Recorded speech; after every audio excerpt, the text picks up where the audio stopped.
Still looking at chapter 8, the book of Jeremiah. Now, going from Joel 2 and then tying this up with chapter 9 of Revelation, the same symbolism. The locust being symbolized as the horses.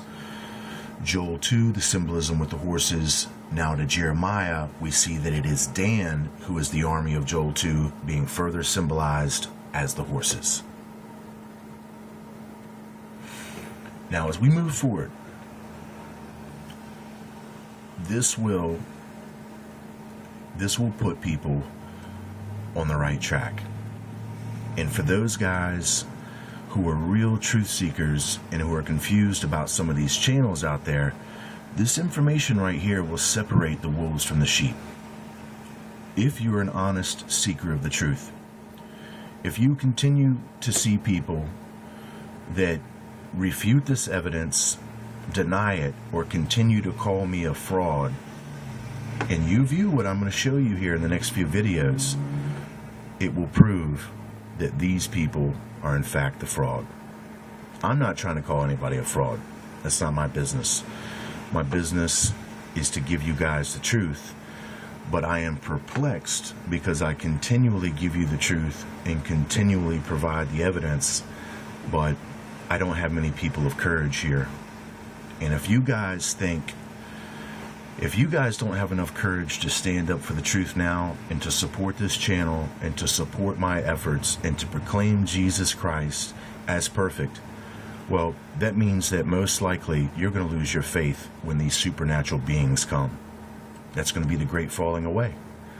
Because if you can't stand up to these simple YouTube Masonic Christians that are preaching all this anger, wrath, and vengeance, and then they're bad-mouthing and slandering everybody in the process, if you can't stand up to them and tell them that Jesus is perfect and say that, you know, we have the evidence to prove in the very same Bible that you read that Jesus Christ wants mercy and not this sacrifice of chapter 34 of Isaiah, then how are you going to stand up to these mighty supernatural men when they flip the switch and the world is in chaos?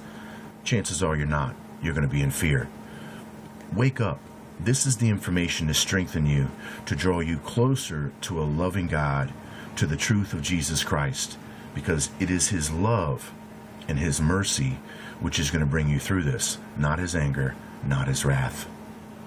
So if you continue to watch the next few videos, I'm going to prove without a doubt that everybody that is preaching that this army of Joel 2 is of our Father, they, whether they know it or not, are in the wrong.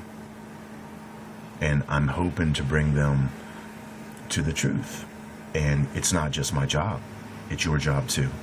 It's your job to spread the truth, to spread the gospel, the good news that Jesus Christ is all loving and all merciful, that this judgment is taking place in the flesh is taking place by a wicked serpent judge that the Bible declares as the descendancy of Dan.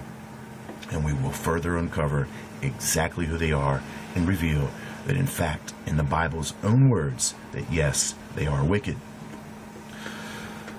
In saying all that, remember in Revelation chapter 9, as we're talking about the locust, as we're talking about the symbolism of the locust, and the shapes of the locust were like unto horses prepared unto battle. And on their heads were as it were crowns like gold, and their faces were as the faces of men. Now it's the same thing in Joel 2. The horses, and they're prepared for this great battle, right? Okay, now let's look. Who these locusts, these symbolized horses, who the Danites have as their king over them. And they had a king over them, which is the angel of the bottomless pit, whose name in the Hebrew tongue is Abaddon, but in the Greek tongue hath his name Apollyon. You hear that? The locust, the army of Joel 2, the great army of the north of Jeremiah chapter 8, and other verses that we look at, their king is the devil. I'll be back.